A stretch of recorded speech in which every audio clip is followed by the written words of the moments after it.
So guys, kain tayo. Ayan, walang ano. Ayun pala. Ito na yung gulay kong pakbit. Ayan o. Yan, kain tayo.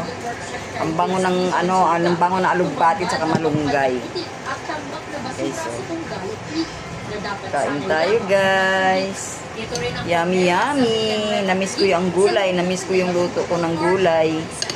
Ayan, magkakamay ako para masarap pag nagkamay.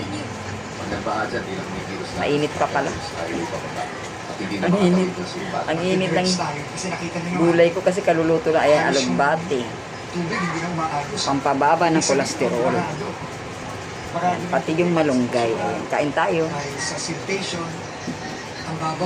Sarap. Plano rin ng DPWH na maglaan ng 5 milyong piso mula sa savings nito para masimulan ang flood At may pritong galunggong sa Dr. Santos Avenue.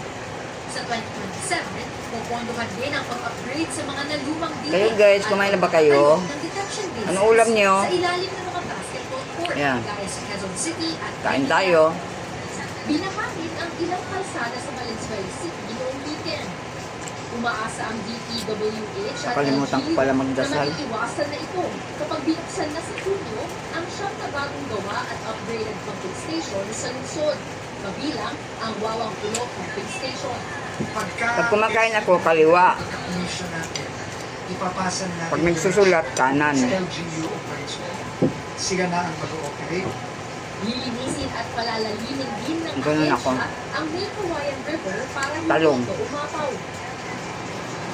Sarap. Samantala, pinatasan na ng Mm. DPWH ang San Miguel Corporation So yummy. na magsagawa ng deflogging operations sa South Luzon Expressway, partikular sa bandang Ingay nga lang ng TV. Magallanes, na binahari noong Dahil Sabado. nanood kaming balita. Tumawag tayo immediately sa San Miguel Corporation. Baka mayroong mga naiiwan doon na barado, may mga simento, may mga simentong from construction na medyo naklag ng konti. Yun ang suspecha namin. Ako, hindi ako mahilig magtimpla ng maano, sa mga lugar sa Metro Manila, na maalat. kung Gusto saan ko maano lang, ang drainage systems, mas matabang. tulad sa G. Araneta Avenue sa Quezon City at Taft Avenue sa Maynila. Hindi mawawala ba? Yummy. Pero, nabawasan, Tapos mayroon pa pala akong importante din, mabilis humupa yung tubig. pakwan. Kaninang tanghali nakalimutan ko, nilagay ko pa sa freezer. Ayan. Sumobra yung lamig. Tag-ulan para maiwasan Nagyayelo. ang tubig pagbaha. Andrea Taguines, ABS-CBN News. Guys. Kalabasa. Sarap.